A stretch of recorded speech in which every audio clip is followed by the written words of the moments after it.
আসসালামু আলাইকুম রহমতুল্লাহি বারাকাতুহু। হিম্মতপুর মাদ্রাসার কমিটি গ্রামবাসী সোয়া থেকে মৌলানা আব্দুল্লাহ নুমান সাহেব, মৌলানা নুরুল ইসলাম সাহেব, মুফতি আব্দুল জলিল সাহেব, মৌলানা আবুল কর সাহেব, আর আপনার বিলাল ভাই সাহেব, খলিল মিয়া সাহেব, প্রধান আব্দুল জলিল সাহেব, সবাইকে ধন্যবাদ। আপনারা এত সুন্দর এক ভুল বুঝাবুঝিটা প্রায় 2 বছর থেকে চলছে। মৌলানা হাফিজ আসগর সাহেব এবং মাদ্রাসা কমিটি নিয়া আপনারা এখানে বসে এত সুন্দরভাবে যে মিটমেট করিয়া দিছে, এখানে দেখা গেছে মাদ্রাসা কমিটিও উপচার করছে না, গ্রামেরও না জানি না, এমন কিছু দুষ্কৃতিকারী 2-4 জনে বিভিন্ন দোকানে ফাটে বিভিন্ন চ্যানেলে ওনার বিরুদ্ধে করছে। ওই ভুল বুঝাবুঝি হয়েছে, সব শেষ করা হইল।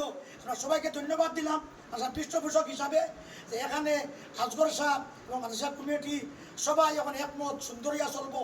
ভবিষ্যতে 2-4 মাস গেলে যদি আসগর সাহেব দেখা যায় তার পরিবেশ তাই চায় যে আমি আবার এই মাদ্রাসা আইতাম চাই, কমিটি চিন্তা করবো। আজকে তো মাথা গরম সবাই, এখন আবার সবাই হাত মিলিয়ে দিছি, আলহামদুলিল্লাহ সব শেষ হয়েছে। এখন মসজিদ কমিটির দোষের কথা নাই, মাদ্রাসা আসগর সাহেবরেও না, গ্রামবাসীরও না, যে বা যারা করছে তারা দুষ্টিকারী এবং তারা চক্রান্তকারী বৈশাখীরা করে তারা শাস্তি করা হইব। এখন মিটিংয়ের মধ্যে বসিয়া এটা তো নিশ্চয়ই মিটিংয়ে বইলে কিছু বাড়াবাড়ি কথা হয়। আল্লাহ সবাই মাফ দিবেন, সবাই মাফ।